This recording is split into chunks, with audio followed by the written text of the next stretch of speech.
Welcome to another episode of Toya Talks Wrestling.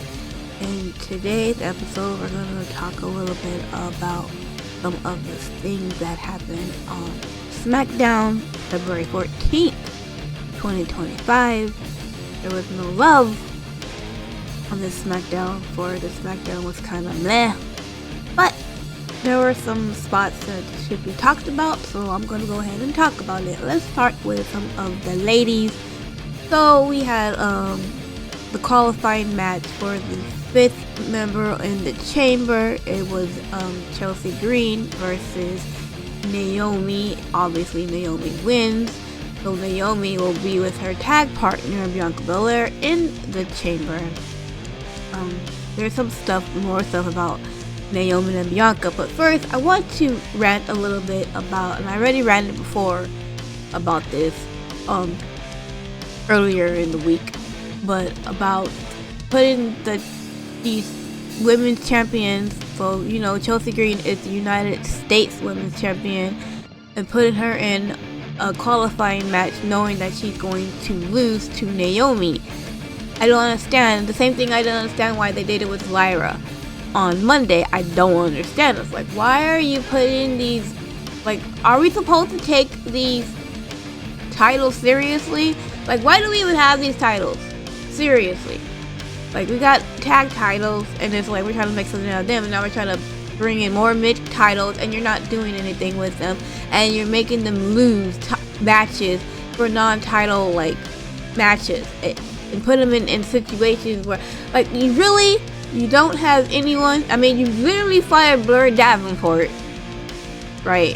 For whatever reason, she could have just been easily, like, a contender for Naomi in this situation, because they did have a little bit of beef or whatever. Okay, whatever. I'm not understanding. I don't understand why they are having Chelsea in matches. Chelsea should be defending her title. You know what I'm saying? Like, you want us to take her seriously as a champion. Treat her as a champion. I'm like, what are you doing? I'm just like, I don't get it. I don't understand it. But whatever. Anyways, so Nick Aldis had showed a footage that he said he got from an anonymous person, didn't know where it came from, whatever, to Bianca Belair and Naomi about Jade Cargill's not accident, but attack. They just show, like, Jade Cargill being, put in the ambulance, and, obviously Bianca and Naomi and all the other girls were there before the Survivor Series, and then they panned over and you see Liv Morgan and Raquel Rodriguez walking away or something like that, and Naomi's like, I knew it was them, I told you, everyone's start blaming me and everything else. And Bianca Belair is basically like, you're basically telling us, like, things that we already knew, right? People owe us an apology and everything else, and Nick Aldis is like, well, we don't know if they actually did it. I'm gonna talk to Adam Pearce about it, and we're gonna have an investigation, blah blah blah, and everything else. And basically Bianca Belair is like, look, you can do whatever you want, but I'm gonna handle this myself. Me and Naomi are gonna handle this ourselves. We're gonna go to Raw, we're gonna go talk to them, blah blah. So we'll probably see them on Raw this Monday. So I guess the thing is that the whole swerve now is that it was Liv and Raquel. Like, look, I don't think it's Liv and Raquel. I think it's either Naomi or Bianca Belair. It has to be one of those two, because if it was just a heel, oh, come on now, that's just too obvious, right? That's too obvious, right? And I think even, like, Naomi is a little bit too obvious. I really think it's Bianca Belair. I honestly think it's Bianca Belair. And I think that, because I mean, look, if it was Naomi, I guess it could make sense. What would be the motive? Naomi was jealous, maybe Naomi was jealous of her friendship, but I mean, I feel like, I don't know, because in the beginning she was actually pretty cool and everything else, and she didn't seem to be jealous, or there was nothing there or anything like that. And then I can see Bianca Belair, like, being the one Because, you know, maybe Bianca Belair is sick and tired of being a tag. Maybe she wants to be by herself. Maybe she wants to get some singles gold. She's like, I can't do anything with this damn Jade around me all the damn time. I gotta get rid of her, you know? So, I mean, I'm thinking, like, that's my 1 and 2 pick right there. I can't see anybody else in this situation, you know? And, you know, obviously it's not Bayley, because Bayley's over there on Raw now, I believe. So it's like, I don't know, but I'm guessing. My guess is Bianca. I'm like 1A Bianca, 1B Naomi. It's one of those two. It's one of those two, and I don't know when we find this out. I don't know. We're probably gonna find this out sooner than later. I'm guessing that Bianca Belair and Naomi are dropping the titles to Raquel and Liv at, like, probably maybe before the Chamber or after the Chamber. If Bianca doesn't win the Chamber itself, I could see them losing their titles at Mania. But I don't know, because I don't know that they want to, like, have Bianca Belair, because Bianca Belair has not lost in Mania, so I don't know if they want to keep that streak or not, but we'll see. But I do have more to talk about that, but first I'm gonna talk about the match between Tiffany Stratton and Nia Jax for the WWE Women's Championships. Now, also, I must say that Trish Stratus was in the audience. They had interviewed her earlier, talking about how the Chamber is going to be in Toronto and everything else and stuff like that. But anyways, they had a okay match. It wasn't good. It wasn't bad. There were some cool spots, like her Swanton Bomb from Tiffany Stratton was actually pretty good. It was amazing. Also, in the background, in backstage, you see Charlotte Flair. She's like watching the match and everything else, and eventually the match ended up in a disqualification because what's her face? Candice LeRae pretty much interferes, and they got disqualified, and they started beating up on Tiffany. And eventually Candice went to go get a chair, and then, you know, Trish Stratus had seen enough, and she went and she starts attacking Candice LeRae and Nia Jax, and then eventually Nia Jax pretty much destroys Trish Stratus and everything else, and they just end up destroying them and all this other stuff, and then, you know, Nia Jax and Candice LeRae ends up leaving the ring, and you hear Charlotte Flair's music come on, and she comes out, and, you know, she takes the chair that was in the ring. She was sitting down. She's like, Tiffy, wake up. It's Tiffy time. Blink if you hear me, Tiffy. Right? And she's just sitting there, you know, her legs crossed and everything. She's just looking like a female boss or whatever. And basically chooses Tiffany to at WrestleMania. So it'd be Charlotte Flair versus Tiffany Stratton. So hopefully this is something that will help Tiffany and not hurt Tiffany. I know a lot of people, like Tim, thinks that it's going to, like, Charlotte's gonna lose. I'm like, I hope she loses, but I don't know. So here's the thing, right? So let's go back to the Bianca Belair. So if we find out, because here's what could happen, right? If Tiffany, Charlotte could beat Tiffany, right?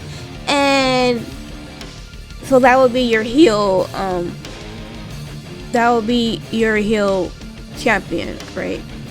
Because I guess it's heel versus heel. I guess, I don't know if Tiffany's the babyface in this situation or what. I am not sure. But I can see if Bianca Belair could win the Chamber and then go to WrestleMania, right? And, you know, we could find out that Jade Cargill, like Bianca Belair fucking attacked Jade Cargill like at WrestleMania, and Jade Cargill like causes Bianca Belair the match, and we can probably see something go about there, like maybe at Money in the Bank, something like that, depending on how long they want to keep this feud or something like that. I'm not sure. I'm just saying that if it's Bianca Belair, like so then that Rhea, the face, can keep her title, and Charlotte can have the title on SmackDown, be the heel champion, and Rhea Ripley be the face champion. I guess maybe, I don't know. Like we have to see what's gonna happen after or during towards the elimination. But yeah, so we kind of already knew that Charlotte Flair was gonna pick Tiffany. So anyways, another thing that happened, we had Sami Zayn send a video I guess from his home, talking about his injuries, and it was a really good video. He talked about his injuries. He talked about, you know, like Kevin Owens is just being out of control, and he's upset that he didn't help him win. Kevin Owens, that is, when by someone like Cody rolled over like off the ladder and everything else. He said that, you know, that they were friends, and he was just checking up on both of them because they're both his friends and everything else like that. But he's gonna make him pay. He wants to fight and everything else like that. So it was a really good video. And then later on in the show, you had Kevin Owens, who makes a promo video in his car with like his flip phone or something. I don't know what kind of phone he has, but it's a shitty ass phone that doesn't have good quality. Anyways, he basically responds to what Sami Zayn says, and basically it's like, oh, you know, you're a terrible friend, you don't care about me and everything else, and you want to fight, that's cool. I'll tell you what, why won't we fight where we first started at, and that was in Toronto in Canada. So that's where they're gonna fight. They're gonna fight at Elimination Chamber, which obviously we already knew this was going to happen. I told him this, and I was right, so I like being right. But like, yeah, we already knew that this was gonna happen, so this is gonna be the match. I would not be surprised if this is not the main event match, if it's not the chamber, or it might be the main event, it might be in the middle, I don't know. But as we said, we're gonna see, and hopefully by that time Randy Orton will show up, because it's been a while. We need Randy to show up, because like people have been taking like these pile driver packed pile drivers or whatever, and they've been coming back or whatever, they've been seen, and we haven't heard a word not even a word from Randy Orton. So hopefully we'll see what kind of match these two are gonna have, and then we'll see if Randy Orton comes back. But it's gonna be a good match. I can't wait. So we had a backstage segment with R-Truth and Carmelo Hayes. Carmelo Hayes kind of apologizes to R-Truth about, you know, talking about how he had to beat Tozawa, but he didn't mean to beat him up that bad and everything else, but, you know, I'm him. And R-Truth was like, you're not him, you're you, right? And he's like, no, but I'm him. So if you guys don't know, I'm him is pretty much Carmelo Hayes' catchphrase, so that's the thing. And R-Truth is like, no, but your mama named you Carmelo Hayes, his mama named him Tozawa, you're not him. He goes, no, I'm him. And he and this made me laugh so hard. I don't know why, it was so stupid, but it was like, and R-Truth like, see, you're the reason why they have instructions on toothpaste. Oh my god, I died laughing. Oh, so funny. And Carmelo Hayes got pissed off, and he was like, you know what, I'm gonna go talk to Nick Aldis, and you think everything's funny, I'm gonna go talk to Nick Aldis, and I'm gonna get a match. Eventually got the match, and won. Carmelo Hayes beat R-Truth in like less time than it took Tozawa to beat Tozawa actually, so it's kind of surprising. But yeah, I don't know what they're doing with Carmelo Hayes and with all these people and stuff like that, but hopefully they can put him in a situation where he can get some gold pretty soon because he's too good. Oh, by the way, I forgot to add something to the Tiffany, Trish, Nia, and Jax. Apparently these 4 ladies will have a tag team match in Elimination Chamber. So I forgot about that. I just remembered. So keep that in mind. We'll talk about that with Tim in a few weeks.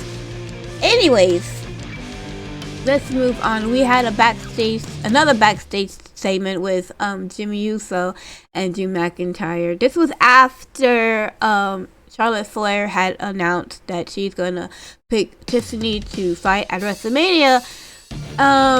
Drew McIntyre smiling. He's like, yeah, isn't it cool and great how that she picked her path to WrestleMania and your brother picked his path to WrestleMania and here you are in no yeet land or something like that and everything else and you know you could have just been great and all this other stuff, but you know, and he goes, I'm going to the chamber and I'm going to be in WrestleMania, blah blah blah blah, just running it in his face. He goes, but you know what, at least you married up, you know, because he married Naomi, and he's like stuff like that. And Jimmy smiles, and, you know, he smiles and laughs, kind of walks away. He goes, hey Jimmy, and stuff like that, and he turns around and Jimmy super kicks him and he goes to no yeet and walks away. So the last thing I'm going to talk about has to do with basically Cody Rhodes, some of the Bloodline, and Braun Strowman, Damian Priest. Anyways, Cody Rhodes actually started the show, and he was talking to the crowd, and he asked the crowd, like, you know, told the crowd that, you know, Jey Uso had made his pick, and he picked Gunther, so all eyes are on me with this Elimination Chamber, and talked about the, you know, the people in the chamber. He was like, he gave everybody like something to say, like, is it gonna be the new rising star that's been killing it, Logan Paul? Is it going to be my friend and the, you know, the voice of the voiceless, CM Punk? Is it going to be the greatest of all time, John Cena, or Drew McIntyre? He didn't really say anything about Drew, he just said Drew McIntyre. He goes, well, I'll tell you who's not going to be. It's not going to be Solo Sikoa. And I'm thinking in my head, oh god, here we go again. Why is he always getting involved with freaking, like, with the... Okay, never mind. Like, everything, I'm just like, oh, the Bloodline. I'm so sick of the Bloodline. I'm just so sick of Cody being involved with the Bloodline. I'm just like, can we just get past this shit? Anyways, so, you know, he's like, Cody Rhodes was like, oh, it's not gonna be Solo Sikoa and everything else because Solo's not in the qualifying match. Solo's not gonna be qualified to be in the match. He ain't going to WrestleMania and everything else like that. And then you hear Drew McIntyre's music come on, and he comes out and he says, and Drew McIntyre, right? And Cody Rhodes is like, yeah, what? It's like, what's the big deal? And he's like, oh, okay, I'm sorry. You want me to do it again? Let me do it again. And he's like, and Drew McIntyre, right? And Drew McIntyre just not happy. Drew McIntyre is kind of like saying, like, put some respect on my name, right? I've won 2 Elimination Chamber. I've won Money in the Bank. I've won Royal Rumble. You know, put some respect on my name, you know, and stuff like that, and everything else. And then Jacob Fatu and Tama Tonga come out, and, you know, Jacob Fatu, he comes into the ring, and he's like, yo, Drew McIntyre. He goes, I have a qualifying match tonight. I'm going to win, and I'm going to go and go to rest. I'm going to win that chamber, and I'm going to WrestleMania. I'm going to get that title back, right? And he points to Cody Rhodes' title, and Drew McIntyre is like, it seems to me that the people in this audience want to see a fight between a psychopath and a werewolf.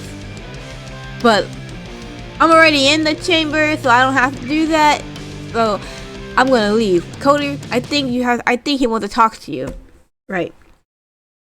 So then, Jacob sizing up Cody, and Cody Rhodes is like, "Oh, you want this? Well, you'll get this when you win. You'll get this if you qualify for the chamber and you win the chamber, and you'll come after me. Well, we'll see you then. That's win, stuff like that."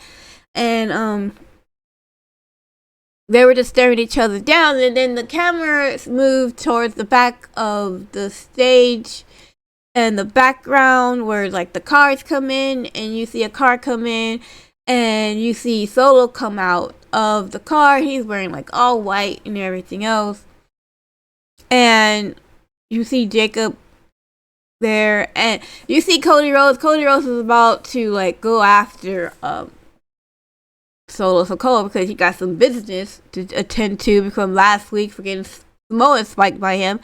And, kind of like Jacob Fatu, it's like, yo, like, sorry, he stops him and says, yo, like, I got some family business first to talk about and everything else with Solo. And he goes, that's fine. You talk to him first, but I'm getting the last word. Right? So then you had Jacob Fatu and Tama Tonga leave the ring. They go up the ramp and they're going looking for them. They're looking for him in the backstage, and he's asking people. And this one guy was like, I shit you not, he probably peed in his pants because he was so nervous. He's like, where's Solo? And the guy's like, I don't know. He might be over there. Oh God, oh no. I'm sure he pissed in his pants or shit in his pants. Like, I'm sure he had some kind of an accident because he just looked scared. Eventually, Jacob Fatu and Tama find Solo. Solo's just chilling. He's sitting there, in his ambiance or whatever. And, he's like, get up, right? Jacob's like, get up, whatever. And he gets up and he's like, yo, where you been at? Like, what's going on? Like, you haven't been saying anything. I haven't heard from you in like a minute. And he's like, Solo is basically like, I lost myself. I didn't know what to do, and after I lost the Ulafala, I was not myself anymore but he's like, basically, I'm back, I'm better now, I'm ready to lead or whatever. And he's like, we need to get that title back into the family, and you need to win the qualifying match to get into the elimination chamber. To get into elimination chamber so we can bring that title home and everything else like that. And, Jacob Fatu was like, psh, like, really? Like, come on now. And all this other stuff. And he's like, he's about to leave, and, Solo grabs him by the arm and he says, Jacob, I love you. Right? And Jacob doesn't say anything back. He just looked at him and kind of just looked like disgusted and basically just walked away. And you had Tama Tonga just look at Solo, and he walked away and joined Jacob Fatu. So then later on we had the match for the qualification. We had a triple threat match. Damian Priest versus Jacob Fatu versus Braun Strowman. This match was monstrous. So let's go to the end.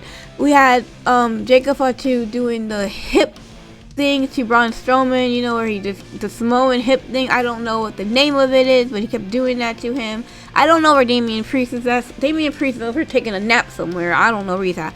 But you have that. And eventually, Jacob Fatu, he goes and gets the chair, and he puts the chair over, Braun Strowman's neck, and he's about to do it again, but Braun Strowman gets up and he kicks Jacob Fatu, and he starts hitting him with the chair a couple of times, and then ends up in the other corner, and he's like, he's gonna put the chair on his neck, and what goes around comes around, like, and stuff like that, and like payback or some shit like that. I don't know what he says to Jacob Fatu. It doesn't really matter. Right, he goes and he puts Jacob Fatu sitting in the corner. He puts the chair on his neck, and he goes to the other corner to go and ram him and everything else. And then you see Solo Sikoa, Samoa Spike, Braun Strowman, and you see this is when Jacob Fatu, he does the springboard, but he doesn't on Strowman, and then. But he doesn't cover him right away. He kind of injures himself, I guess. And then you hear Cody Rhodes' music. Because I said Cody Rhodes is looking for fucking Solo. Okay? So Cody Rhodes comes out.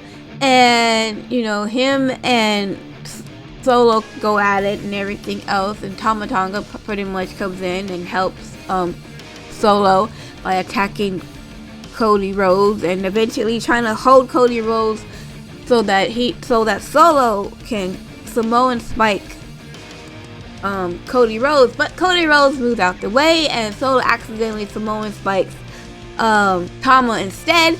And Jacob Fatu sees this, and Jacob Fatu's like, he turns Solo around and it's like, yo, what the fuck, dude? Like, what the hell? Like, what's going on? Like, what are you doing?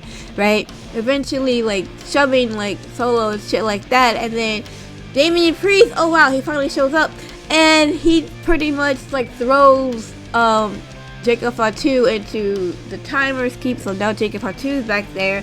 Cody Rhodes gives Solo the crossroads up on the floor, and he's out. So now you basically have a regular match with Damian Priest and Braun Strowman.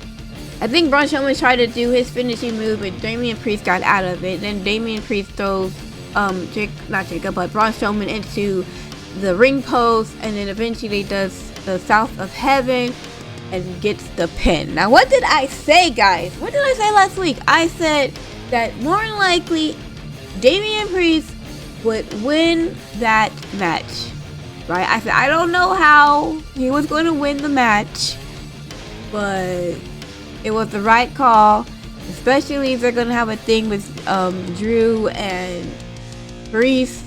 It's the right call. So, wasn't sure how they was gonna do it, but they figured out a way to do it. So now Damian Priest is in the chamber. You had Cody Rhodes come in, and basically they had a stare down. They stared at the sign. They stared at each other. They shook hands.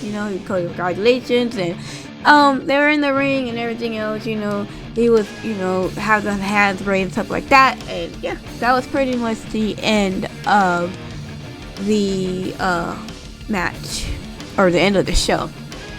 Anyways, that was that. As far as the chamber goes, so now we have one more match for each on Raw. For the women, we have Raquel versus Roxanne. Roxanne is going to advance. Then you have Seth Rollins versus Finn. Seth is going to advance. I'm gonna tell you, the only two people that I think that are possible to win are CM Punk and John Cena. Now, rumor has it that there could be a triple threat match to where they can have both John and Cody. CM Punk? I mean, talk about something that would get Cody over, right? I mean, he beats both John and Cena at the same time on the same day in the ring. Like, that would be crazy. But it's kind of like, how do you get there? And I'm just like, oh, they would probably have CM Punk and John Cena will probably have to pin each other at the same time. Which, I mean, it's not impossible, but it's kind of like, how do you work that angle? Right? How do you work that angle? Or, I don't know, they can get screwed, everyone gets screwed and The Rock can come back. I have no idea. I'm like, I hope that's not going to happen. Like, I don't know. I'm thinking it's Punk or Cena. It has to be one of the two, or it could be both, right? It could be both. I could see it being both, maybe. If they're still trying to make Cody like bigger and everything else and stuff like that, I guess. I mean, that would be a good look and everything else and all the other stuff, but it's like Cody Rhodes is still involved in like freaking bloodline shit, so it's kind of like I don't know. You know, I'm just, I don't know. I need Randy to come and like beat the shit out of Cody Rhodes and start that feud already. But anyways, that was all for now.